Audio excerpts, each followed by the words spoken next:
So this Friday, I went out to Elm Fork Shooting Sports. I was out, and Scott is the owner. This is Scott Robertson, and we were having a conversation about ammunition. And you sold me your last boxes of 44s, and you've been trying to stock up for 4 years because you knew, right?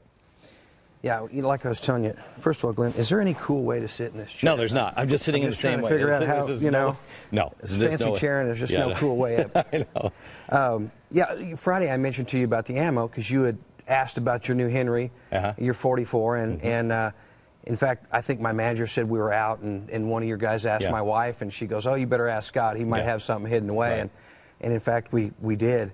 In '08, we got caught flat-footed. When Obama got elected the first time, people went out and there was a run on ammo, and it lasted about 4 months.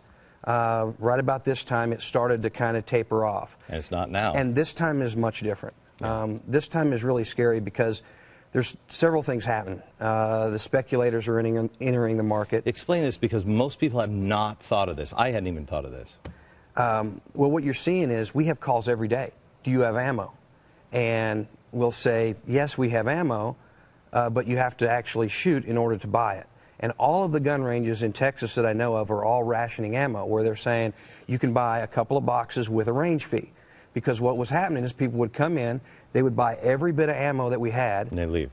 They would put it on the internet, they would go to a gun show, wherever, and they would try and sell it and make a big profit. And you'd be without ammo. And we would be without ammo. And that's the problem, is what's happening now is if we don't have ammo, people won't shoot their emergency reserve.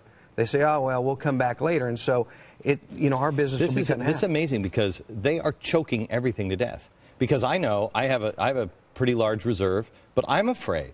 I'm like, I don't want to use all my ammo unless I can get the gunpowder, which also, gunpowder and primers, having a hard time getting that. Right. And so I'm even spooked by it.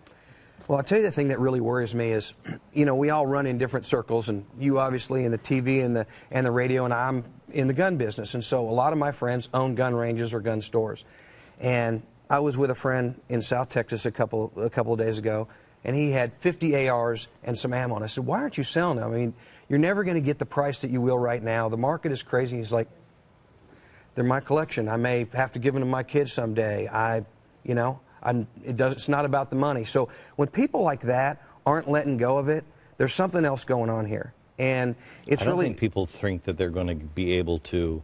I mean, when you think of the shotgun, explain the tube thing. Okay. First of all, you're a world champion. You were on the U.S. team, right? Yeah, I've been on the U.S. team 17 times, and I shoot professionally for Beretta. And this is actually one of my trick guns, and this is also a trick gun. This is a gun that Marcus Luttrell used on our show a lot. Yeah, it's great. And to make this illegal, all you do is not currently illegal. Currently illegal, but if the Colorado law was to pass, right, this gun would become illegal by taking this off and putting this on. And now it's an illegal gun. Right. And because it holds what, 5 more shells? Right. 6, this is six more. Okay. So this gun would hold 11 shells. Now it's illegal. That's it. That's an illegal firearm now. And if this doesn't wake people up to where we are, and this is what's going on, don't you think? When anybody who knows guns knows this is insanity.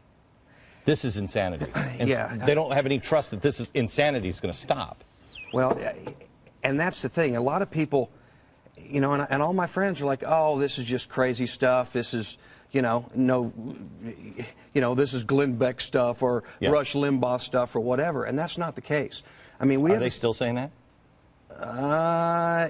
They're saying that as they fill their cars with ammo. Yeah. Okay, that's the funny part, is those guys are buying guns and ammo, and they're hoarding the stuff like it's gold, but they're still saying it. So it's kind of crazy. Are they putting people out of business because, if this black market, I mean, this is such a progressive move. They didn't want you to have booze in the 1920s, so they did prohibition, thinking that because it caused too many problems. And what did we create? Al Capone. Right. Same thing with the drug war.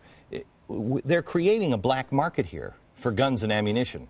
And they're creating it really right now with just ammunition. Right. And is that going to put people out of business? Well, it already is putting people out of business. I mean, you would think in the biggest gun boom, ammo boom in the history of this country that everything would be awesome if you were selling guns. It's actually the opposite. If you're not making a black gun or a pistol, you're hurting because all the money is going towards those two types of guns. The other problem is if you're not making ammo. A black gun? You mean if you're not making an assault type rifle. Mm-hmm. So you've got companies that are making shotguns or competition shotguns or over and unders and things like this, and their business is not near what it should be because of that. Well, the other thing is you've got wholesalers and distributors that they're having to lay people off because there's no product to sell. So how do you keep up your business if there's nothing to sell? How do you keep your employees employed? If you had to tell people what to look for, what is the critical things to look for now to be able to buy and store and hold? Well, any recommendation? Well, right now, you know, all of my guys, the guys I talk to, my friends, we're really kind of worried because even the government, like you said, ordering 1.6 billion rounds. The civilian market is the last on the list. I know. So we're selling ammunition to our allies. Right. So are they going to retool and give us ammo? Are they going to retool for hunting in June like they normally do? Or are they going to pass that up for a year? None of us know, and that's the scary part. We don't really know what's going to happen, and we're in uncharted waters, and I think that's why you're starting to see a lot of people kind of get nervous and really start to panic. Thanks, Scott. Thanks for your hospitality. Thank you very much. Weekend Appreciate it. It was great. Thanks.